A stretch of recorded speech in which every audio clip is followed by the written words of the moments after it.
it's a pleasure now to call on William Johnson, British Columbia Market Leader, WSP in Canada, who has a very short 20-minute introduction to share with you. William. Thanks very much, Kevin. And good morning, everybody. It's wonderful to be here. I'm a debutante at this event, but certainly having seen the content over the past couple of days and this morning, I can see why it's so well attended, why it's so highly regarded in our firm, and why it was so hard to find a hotel room in town. But we're very pleased to be sponsored back as a sponsor and part of these critical conversations. You know, as I reflect about a lot's been said about the unique BC opportunity, I do also think of the uniqueness, but also the similarity to the global situation going on. WSP is a large firm. We've got 75,000 people. I'm proud to say about 2,000 here in BC, and of those, a large chunk are in our northern BC offices, including here in Prince George. But I've been with the firm for about 20 years across 3 continents in Europe and Africa, and now here. And while we have a very unique opportunity, at the same time, I'm struck by the parallels as we wrestle with this notion of environmental responsibility, as well as trying to unlock the natural resources that we have and how important they are to our success. But I'm also pleased to introduce this session, which is so important on Indigenous leadership, something that's very important to all of us, and really we recognize that need for stronger partnerships in all of our projects. But I'm going to only introduce the moderator today, so Keerit will introduce the rest, but a man who has a strong passion for the responsible development of natural resources. He brings wisdom from over a decade in the industry, and also has almost as many degrees as there are days in the week. But please join me in welcoming Keerit Jutla, the President and CEO of the Association of Mineral Exploration. Thank you for joining us. I know you've got a busy time because he's got his own conference in Vancouver, the AME Roundup, starting next week, where we hope to continue the conversation. But thank you very much. Thank you very much. Thank you very much for that kind intro. And hi, I'm Keerit Jutla. I'm the President and CEO of the Association for Mineral Exploration.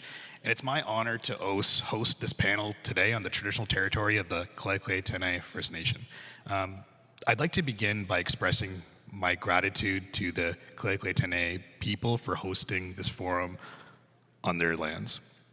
I also want to thank Sarah Weber and the team at C3 Alliance for organizing this incredible forum, our esteemed panelists for sharing their experience, and all of you in the audience for being part of these important discussions, shaping the future of British Columbia's natural resource sectors. Before we go into it, I'd also like to take the opportunity to pay tribute to two really important and titans of this key work in the late Murray Sinclair and Nilo Edwards. I think it's really important for us to remember the work that Murray Sinclair did, and that we're all trying to climb this mountain together. We may not agree on the path or the pace, but we have to keep climbing together. Today, I'm joined by our esteemed panelists, Chief Priscilla Mueller of the Sai'kuz First Nation,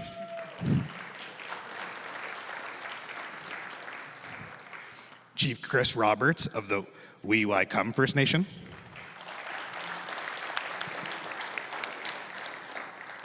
Deputy Chief Harlan Schilling of the Daylu Dene Council and CEO of the BC First Nations Centre of Excellence for Economic Development. Now you can. And Jed Johns, Chief Marketing Officer, First Nations Bank of Canada.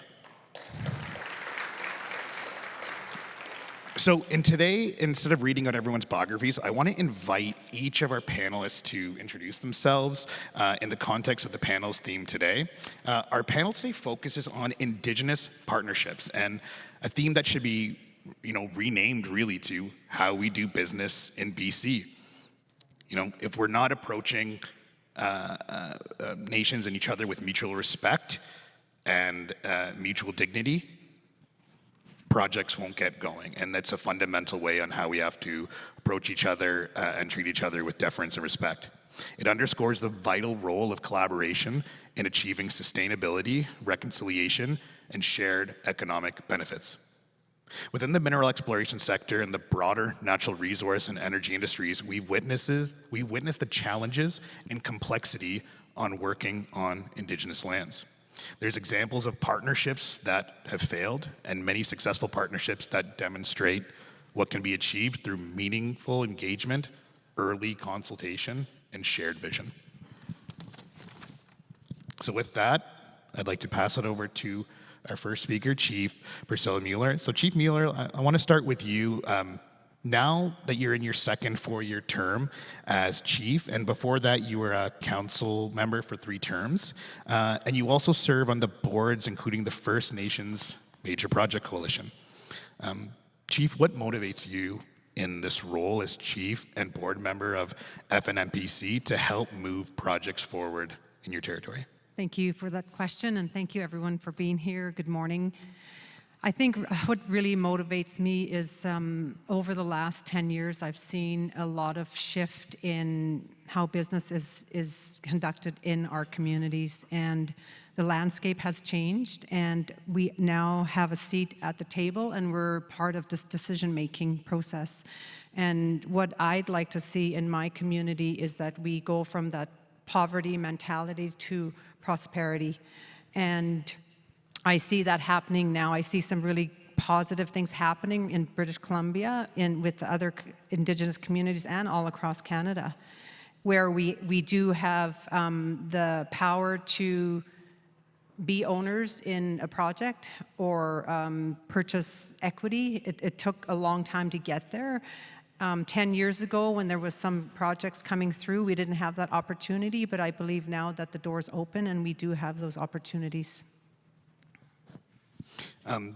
Deputy Chief Harlan, you represent the Dena communities around the Lower Post in your role as Deputy Chief, and you also are the CEO of the BC First Nations Centre of Excellence for Economic Development, which supports collaboration between First Nations rights holders, Crown agencies, and partners aiming to advance economic self-determination for First Nations communities. Could you tell us about what motivates you, what excites you, what drives you about the mandate of the Centre of Excellence for Economic Development? What are its pillars, and how are they helping drive positive partnerships between First Nations communities and industries? And what links does that center have with the resource sectors, and essentially what links should we strive to build? No, thank you for that. One of the things that I learned the most being a young chief when I got in is the resources and the partnerships between industry, First Nations, and government. So again, I have a great team within Daylu Dena Council for our success there, tearing down the residential school, and very proud to say that we've reached 0 unemployment over the last 4 years. So thank you. So one of the biggest success, though, is what are our neighbors doing? What are the best practices out there that, again, industry is doing, and again, First Nations? So one of the things that I realized was there was a lot of opportunities right at my front door, but I had no idea how to do it. I see former Chief Rick McLean there, and again, it's people that are in this room that have this exact knowledge. And one of the things that we're not doing enough is sharing that information. And again, I think that's industry to industry, First Nation to First Nation, and then again, the government of the day that we work with. So I think one of my greatest successes, though, it was the separation between First Nation governments and business. And again, once we had a clear definition of what that was not even more just clear just for us as First Nations and our community, but it was also more clear for government and industry. Right? When we approached at a table, are we approaching them at the table on a business opportunity, or are we approaching them on a government to First Nation or business to First Nation? So I think it was, again, creating a solid foundation of what that looks like. And that's where I feel the Center of Excellence is kind of reaching out and helping the self-determination when it comes to economic development. And those are that's one of the main pillars that we go on. And ask a follow-up, because we're talking what's outside, and I loved the conversation where we're going to, is in this role, are you finding that paradigm shift when you're at the table, you are viewed respectfully and treated as like a business leader, right? Or is it, is there still that kind of, No, absolutely, and on both aspects, I think it is. It comes as from the angle as the Indigenous lens, what it looks at, but also working with the different ministries within British Columbia. We work really closely with JEDI, Jobs, Economic Diversification, and Innovation. So, Minister Gibson and her team, once elected in, they hit the ground running. Right? What are the First Nation communities saying? How can you help? What can you do? And again, I respect that. Again, being a young Indigenous leader, I'm still learning how, again, right, the colonial governments work, everything works, but bringing that true value of what it is we want and need as First Nation leaders. So again, we've got the First Nations, like the Center of Excellence, working with the AFN, right, which again is a political advocacy group, the Summit, the Union of BC Indian Chiefs. These organizations do great jobs advocating on a political level. So we're here again working with the province and the First Nations on an economic level, and again doing that true separation of business and politics. Thank you. I have so many more questions as our pre-call talked about. We can talk for it at another time too. Thank you so much. Jed, I want to go over to you as well. Why is it so important to have an institution like the First Nations Bank of Canada, FNBC, at this moment in time? Yeah, thank you for the question. Tansen and Oskamun, my name is Jet Johns. I'm a member of Sucker Creek First Nation, and I joined the bank over a year and a half ago, and we are the only Schedule I bank that's Indigenous owned in Canada. So this is one where we have to follow all the same regulations as the big banks, and what we say is that we provide the funding for nation building. So what is interesting about this space is we talk a lot about Indigenous financial sovereignty and what does that mean, and we fund that basically. So whatever nations want to do, whether they're First Nations, Métis, or Inuit communities, we will work with them to ensure that their needs are met. And what I mean by that is we look at the communities differently because we are the communities. We reflect them. Over 80% of our staff is Indigenous, our board is Indigenous majority, and so is our senior leadership. And there's not very many institutions like that reflect back the Indigenous communities and have their best interests in mind. And what I mean by that is, one example is there was a nation, Whitefish Goodfish First Nation in Alberta. They had an opportunity to buy 1,600 acres that was contiguous to their nation. They went to other banks, and those banks were advising them, well, why would you buy this land? I mean, it's priced too high to what we think it should be. You're not going to get any, you're not going to be able to sell it for a higher value. And they came to us and we threw out a deal and said, hey, this is an offer on how we would finance this. They said, we're going to go with another bank. They left. And then they came back and said, you know what, the deal wasn't going to work. They just couldn't, they changed all the terms and conditions of the deal that we first had. It had to go all the way to Toronto when that happens. With us, we're a flat organization. We just say, we'll just get it done.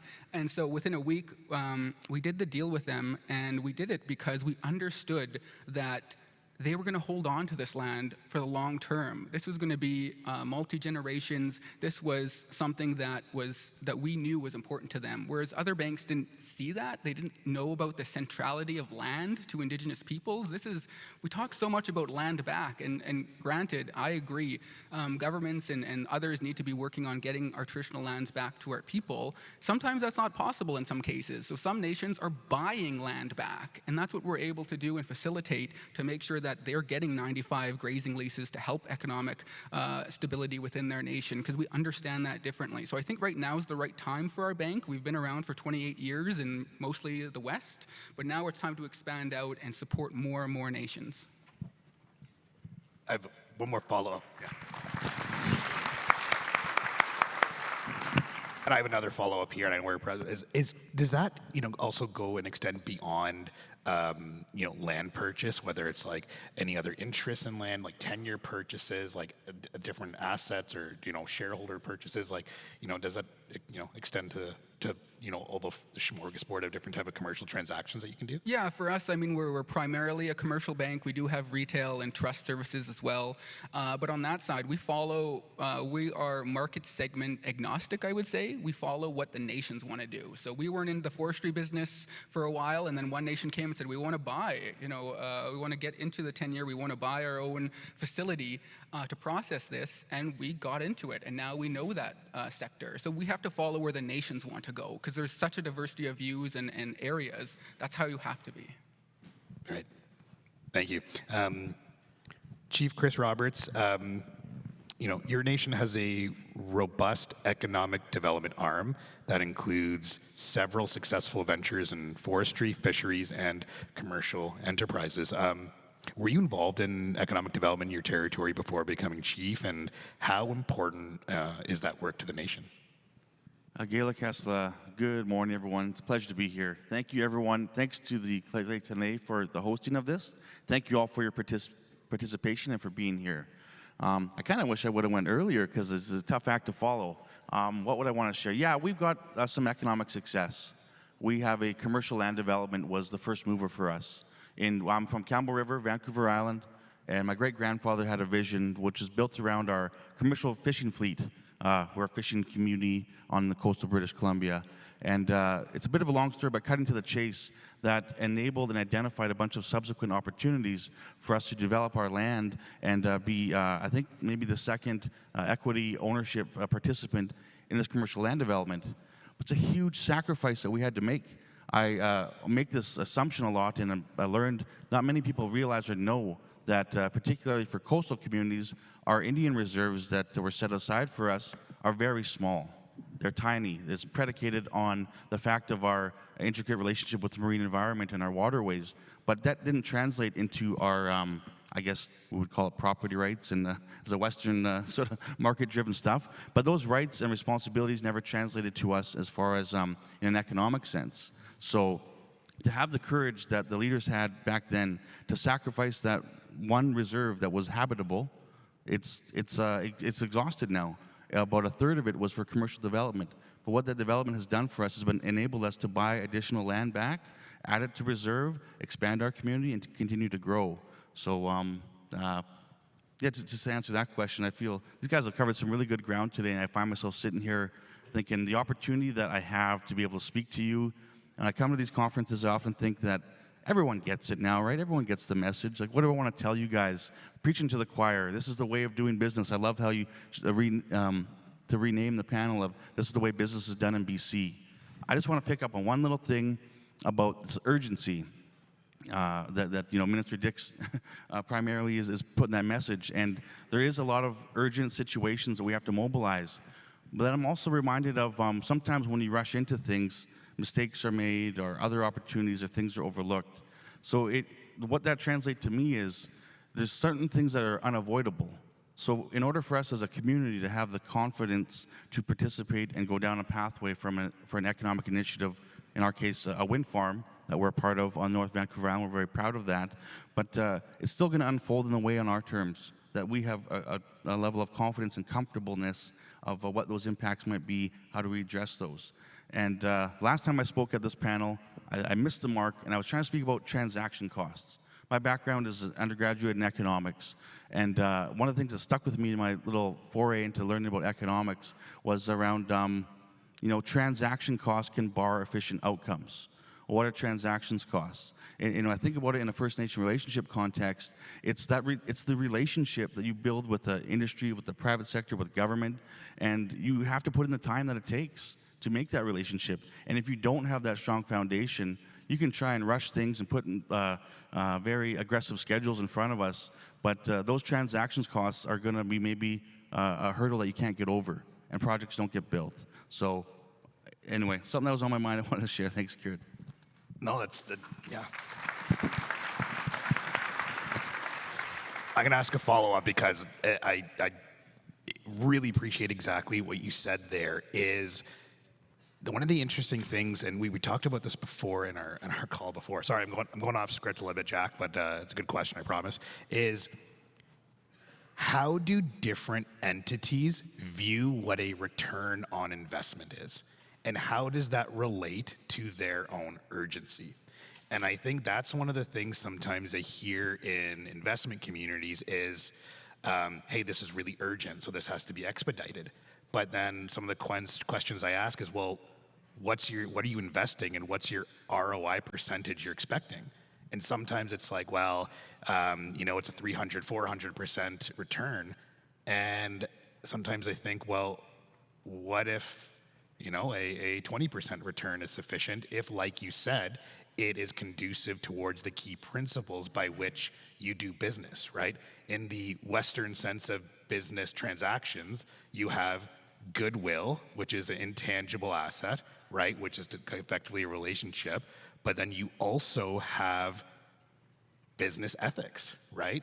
Negotiating in good faith, which can be rooted in the traditional principles and key items of respect that exist within nation to nation. So I'm curious if you've all come across that when you're looking at, you know, what is enough from a return on investment in a financial side, but also in a community growth, empowerment, and sustainability side. We're going there right away. Hey, like this is a tough one to unpack, and I'm Jack, really worried. I had to do I'm it, cautious Jack. about what I say because we've got a lot of private sector folks in the room. We don't want to discourage the investment that we need to for these projects to happen. But Yes, invest in VC, invest lots in VC. Yeah. But I mean, the thing that I'm reminded about all the time from our elders, really, as far as a business model, the lens that we look at, that we were going to be here, you know, for the test of time and forever. So very long-term decisions that we make and what that return might be. Like I love that land purchase example of how you look at that. It's not probably a good financial transaction, but the nation wanted to do it, and they've made that pursuit. So it's really tricky actually, because you have to have a positive return on these projects. But well, how much is enough? You know. It makes me think about, like, so we have an example of participation in the forest sector. And we're not, it's called La Quasamuk, with the Wood of Four Nations on Vancouver Island, a partnership with Western Forest Products. Super exciting, major investment that we've made. And the driver was really for us to be involved as a decision maker in controlling like how the land base was managed. And we see that as an opportunity. The economics was there, it's solid, but it was kind of secondary to us wanting to do this pursuit. And the numbers aren't really good right now. Like the forest sector in BC is kind of having a bit of a tough go. And so when we look at that, I think what we see as the opportunity, it's a bit of a departure from your question. But when we look at what the expected ROI is, the money we put out, and getting that return, there's no dividend paid to us this year. And we weren't banking on it per se, which is really important to have the luxury to not have to rely upon that cash back into the community. But it's causing us to look at what do we need to do to ensure that this investment, this venture, the forestry tenure is managed sustainably for the long term. And we can, I think the opportunity exists to right-size it and to figure things out to how to improve it for our community. Thank you. Okay, I'm going back to the script now. Thank you, that was great. Chief Priscilla, Mueller, your nation is currently progressing a 61 megawatt solar farm project. This partnership in which the nation holds a 25% equity position. In your experience and in the projects that you've personally been involved with, what makes a good partnership with industry proponents? I would say for our community, and I see a lot of First Nations community across BC, is relationship. I think number one is what kind of a relationship can we build when it comes to a project.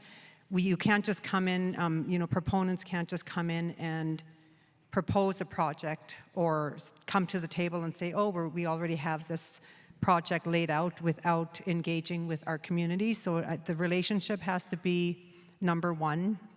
And then, like trust is very important. We've had some, past mistrusts in the, over the last, 100 years. And so that's really important to us to gain the trust of the company that we're dealing with.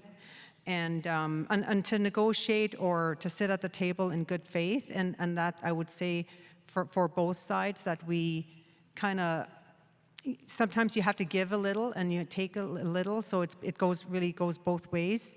And one example is we do have an agreement with a company that adopted our Yinka Dene water law into the agreement, which is our DACAT laws to protect our watershed. And I haven't ever heard of that happening before in an agreement. So that's kind of the things that we're looking at. We're in our community of Sai'kuz, we're doing a lot of governance work with our community members. We feel that when it comes to decision making, it can't just be the onus on the chief and council. It has to come at the community level. And sometimes it throws a wrench into the process, but you just have to go with it. And whatever the outcome is, but as long as we have the voice of our grassroots, I'm talking about grassroots membership, and so we want to incorporate our laws into those decision mechanisms that we're when we're at the table with a company or even with the province. And so that's what I would say. Number one would be relationship building, and when we work with somebody from a company, that we'd like to keep that person until the end of the the agreement is signed, because sometimes they're pulled away, they're pulled off of the project or the negotiations, and then we have to start all over again, and you have to build that trust again, build that relationship again. And the engagement with your community takes a long time, so industry needs to be prepared for that. Because we're doing it more and more now. It's like we're having a lot of engagement sessions with some of our companies that are proposing projects in our community or in our territory, and those it takes time, and we're doing it at our own pace, and we don't want anyone dictating to us how we make those decisions.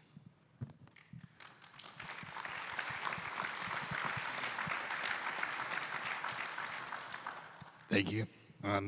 Deputy Chief Harlan, oftentimes when resource companies are considering a project, they're challenged by taking a first step due to the nature of overlapping traditional territories from many Indigenous nations. They're unsure who to talk to first, who to engage, who not to engage, and sometimes proponents face a situation where several nations are impacted, may support a project and one opposes it. How can nations and industry work together to address that issue? So one of the things that I'm seeing, and again I see Leonard Joe sitting right in the front, is as an Indigenous, like with the chief hat on, is working with the organizations that are already there. Again, the province just announced a great initiative that Leonard Joe and his team is with the BCTS. So it's working internally. Again, as a First Nation chief, as a leader for my community, as a government leader, we have neighbors. We have other chiefs, all over Canada that are doing this work. So instead of reinventing the wheel, it's go to another chief, share the information. When I first got elected at 29, I had no idea what I was doing. Right, and I had no idea that there's the BCAFN, like I said, all these different organizations that help and promote. Again, on a political level, for different things that we're trying to do. But on an economic level, you got the First Nations Energy Mining Council. Again, like I said, the First Nation Forestry Council. There's a lot of different organizations that are already out there, right? You are not alone, and more times than none, these organizations have helped set up and start agreements, right? And again, working with them, I've learned that, again, they always look for transparency and communication, commitment to mutual benefits. Again, and that's very important in a relationship. You and I were talking about this earlier, that when a First Nation gets into an agreement with government, with industry, unless it is mutually beneficial to all three parties, it's never really going to truly work, right? If you have somebody at the table that's not truly happy with the agreement, then is the commitment truly there? So, and again, I flow back to the Center of Excellence. I'm still learning and seeing how these commitments and working relationships can work. And again, so it's being more educated, more structured on the Indigenous level, to making sure that these, again, younger chiefs, older chiefs, just chiefs in general, know that this information is there. There are groups that do, again, like I go back to the two main ones that I'm learning more and more every day about what they do. First Nation Forestry Council, First Nation Energy Mining Council, and then again with myself with the First Nation Center of Excellence, it's making sure that industry is also connecting with those groups as well. And then again, most importantly, industry and government are connecting with us as chiefs, First Nation leaders, and again, try and help them as best as I can to community engagement is probably, I think, my claim to success. Because again, I bombarded my community with, this is what I'm doing, this is the reality, this is what's happening in the province. And again, my community, I don't know if everybody knows, is Lower Post. I'm the farthest northern community in British Columbia. But I've met with chiefs here in the room. Like again, things that happen here in Prince George, things that happen down near Kelowna, it affects all of us. So the more that we're connected and working together, the better. Again, I've got a 5-year-old little girl, and I constantly think with like the world that's evolving and changing, what kind of future am I leaving her? So, and again, it goes back to the things that we do affects all of us. So, yeah, I don't know if that was the answer you're looking for, but I think I got a bit of it. No, it was. Thank you. I want to ask just one more follow-up as well.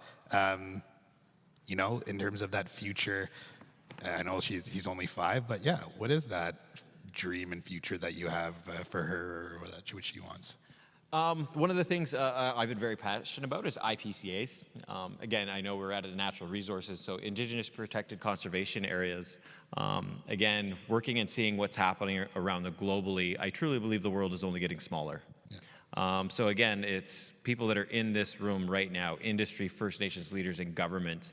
I think that's something we really do got to look at, right? There's value in land protection, and I truly believe that. Just really quick, I know we've got 14 minutes left, but you take a look globally, as soon as an area comes classified as deprotected, 9 times out of 10, it's gone very fast. So, and again, a little bit biased, British Columbia is the most beautiful province in Canada. Again, northern BC, where I'm from, working with our neighboring First Nations, the Tahltan, the Tlingit, like I said, I think that's the future I want to leave her. Again, where I am from as a young Indigenous man, as an Indigenous leader, hearing the different panelists talk about the importance of water, land, stewardship, big one. I'm really glad I got to hear those words a few times over the last couple of days. For me, I want to be a part of that future left for my little girl. Thank you. That's really good. And it sounds like it's really important, right? It derives that that resonance and that connection to culture, that is permanent there, right? So yeah, thank you.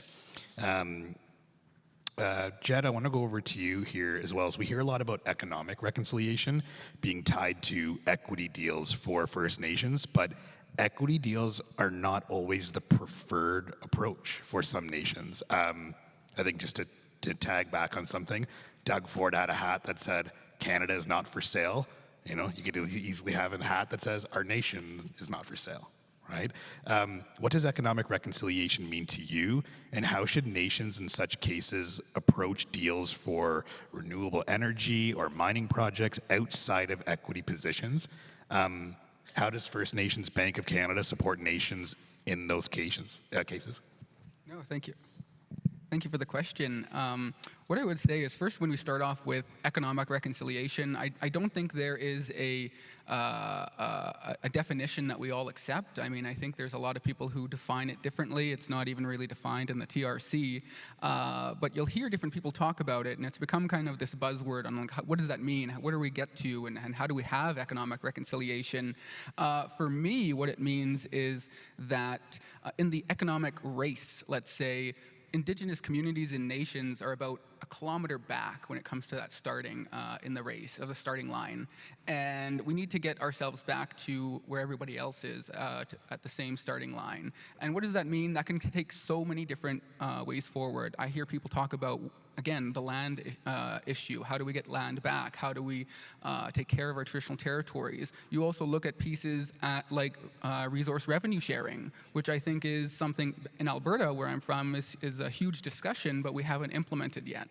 But you go to a place like Ontario, under the Kathleen Wynne government, they actually introduced natural resource revenue sharing with over 28 nations in northern Ontario, where they were able to share stumpage fees, mining fees, and all of these other revenues coming in.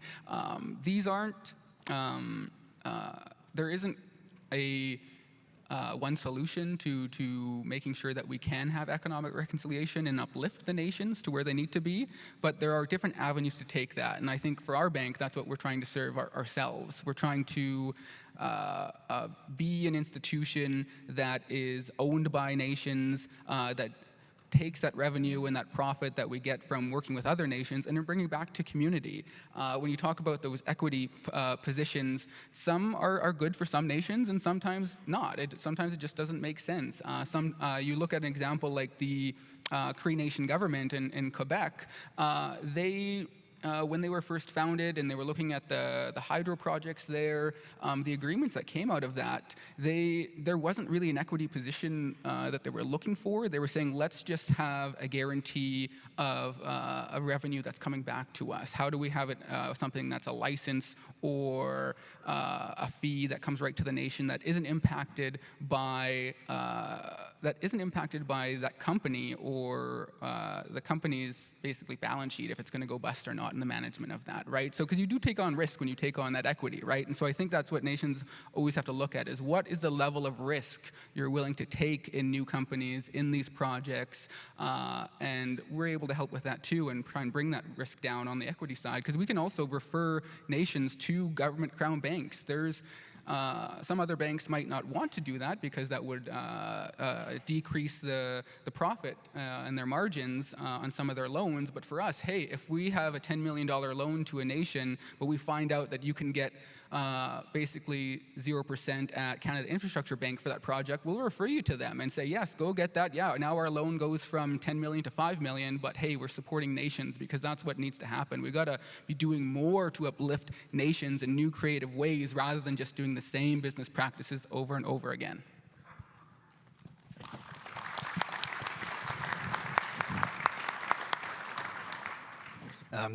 Chief Priscilla, 2 years ago, the BC Supreme Court ruled that a private mining operation was liable for interfering with Aboriginal fishing rights and by causing harm to fish and fisheries in the Nechako watershed through damming and diversion of the river.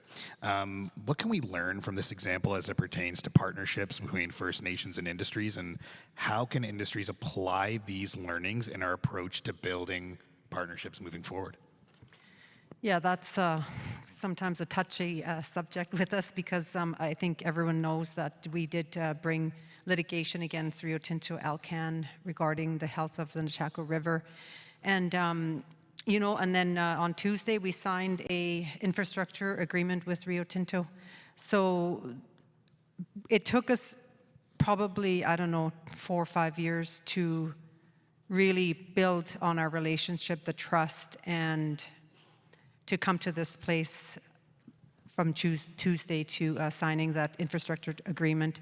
We've come together to try to work together to try to figure out how could we improve the health of the river, what kind of infrastructure can we look at to improve the river.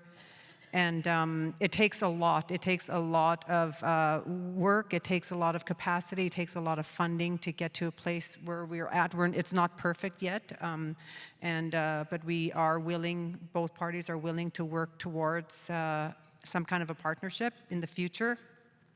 And one thing I wanted to mention is that we have signed an MOU with the Regional District of Buckley-Nechako and the District of Vanderhoof, along with the 4 nations, that's Stelako, Notley, Sai'kuz, and Cheslata First Nation, because we all kind of live in that area, and the health of the river is our main priority to try to bring more water into that system.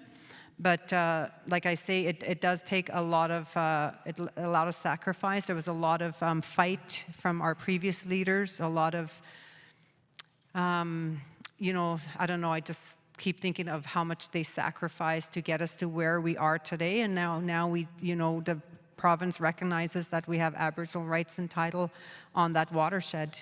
And the next step for us would be to, to really work with the province also to try to improve the watershed. Thank you.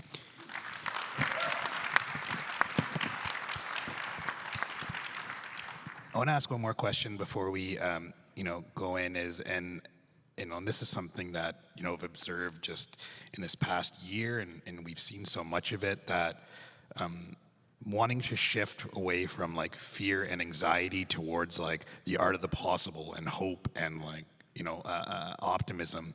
Something that I heard an elder in one of the communities say was that no one should be afraid of our initiatives for greater economic empowerment, or how land back is said, but often mischaracterized as a zero-sum game.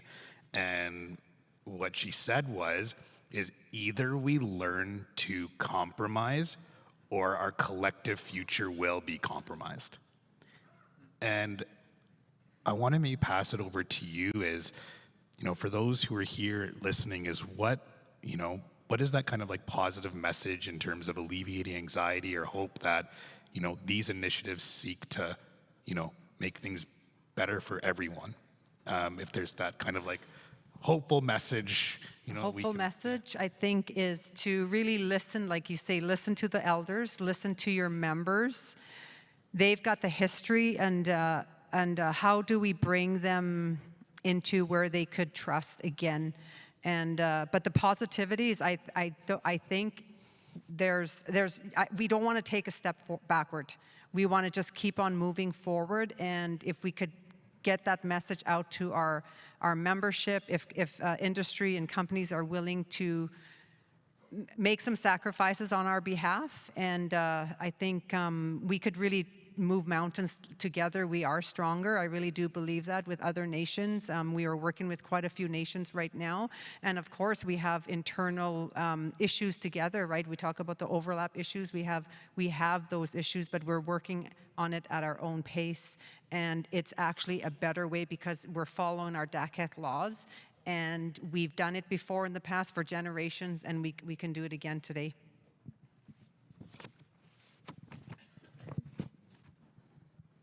Hopeful message? Or any message that you want to leave.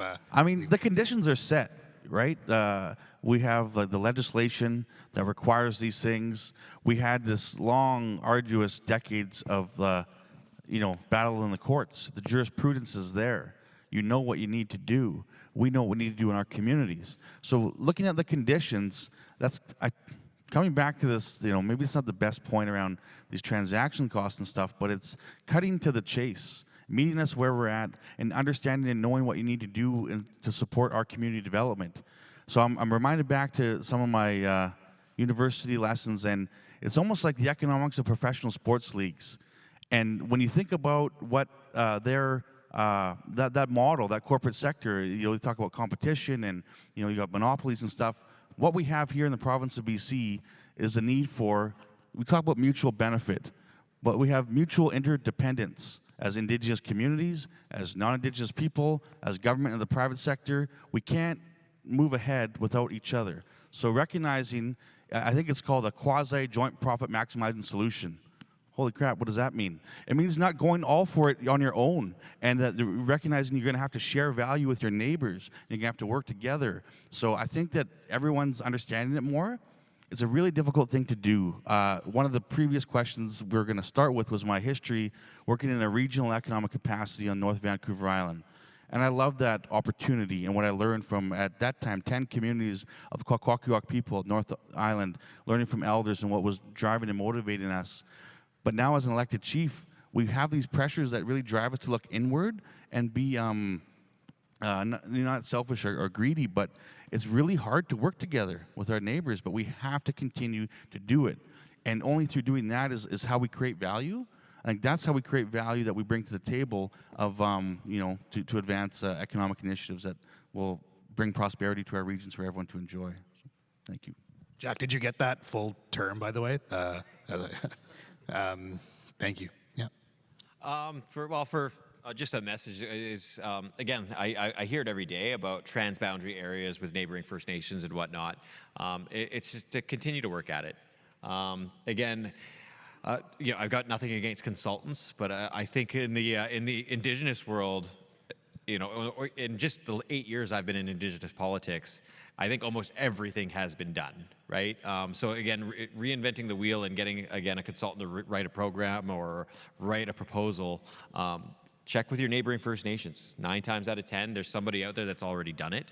And again, you know, when I got into, so I left the military in 2016 and I moved home. I knew nothing about industry. I knew nothing about my own First Nation.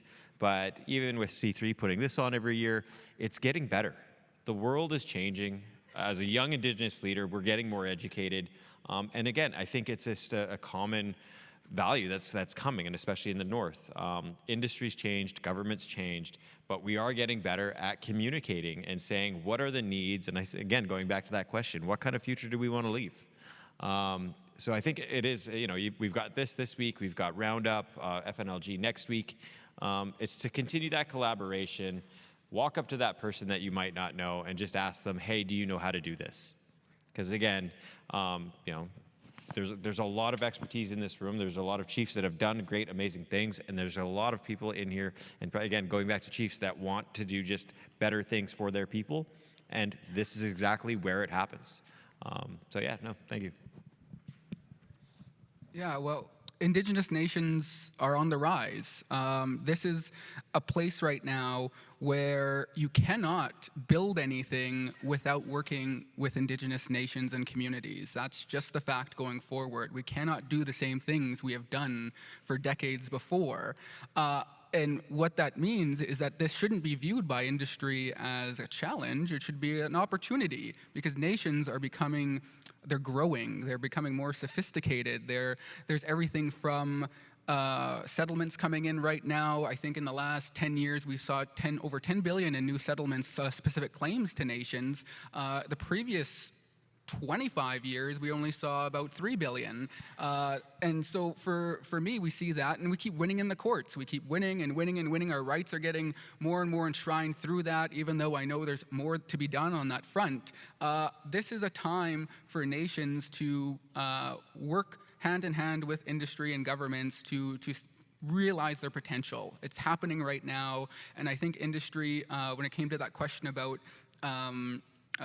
what the relationships that Chief Mueller was talking about, these have to be long-term relationships, not just short project-focused relationships in a specific area. If you're working in land and resources, you got to work with nations, and it's going to be a long-term, multi-generational relationship you got to look at. And when you look at that and you're trying to work with the nation, whether it's going to ceremony or participating in events, sponsoring, meeting chief to chief. If you have a CEO that's part of your $10 billion company, that CEO better be calling the chief, because it has to be chief to chief.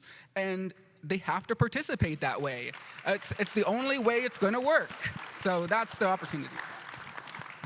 I know we're at injury time, and just one last thing. So, hypothetically, if there was an industry association that dealt with hypothetical mineral exploration, and they wanted to work directly with your nation or different industry associations to figure out pathways forward on behalf of their members, is that something that would be supported or welcomed as well? If there's a nod. Maybe yes or no. I don't know. No, again, absolutely. I think one of the biggest things and the richest things that I could provide to my community is information, right? So again, more organizations, and again, I very much appreciating this organization. This is my 3rd time coming, and again, I'm seeing more and more collaboration between industry, First Nation, and government, and taking that back to my community. They're just happy to see that things are happening, things are moving, and even as far as Lower Post British Columbia, that information is getting from here all the way to there. So again, that's probably the rich. So if there's that exact organization, then my answer would be yes. Again, it's a good thing. Thank you all so much. Please give this amazing panel a round of applause. All in favor of having this panel back at another BCNRF? Yes. Hear, hear. Pleasure now to call on Mel Garner, Director, Indigenous and Community Relations at AltaGas, to say thank you and a big one to this fabulous panel. Give it up for Mel. Hi there. Thank you very much to this panel for sharing your valuable insights. In the early 2000s, I was part of the early wave of Indigenous lawyers in Canada, really fighting for rights recognition and respect. And I've transitioned on to championing the cause of inclusion and diversity at AltaGas. And today I am so proud to witness a profound shift in perspectives and conversations. And Indigenous peoples are no longer on the sidelines. We're no longer an afterthought. We are leading the pathway towards reconciliation on multiple fronts. And we are now integral to decision-making and to sustainable energy development. And I want to thank this panel for exemplifying that. Thank you.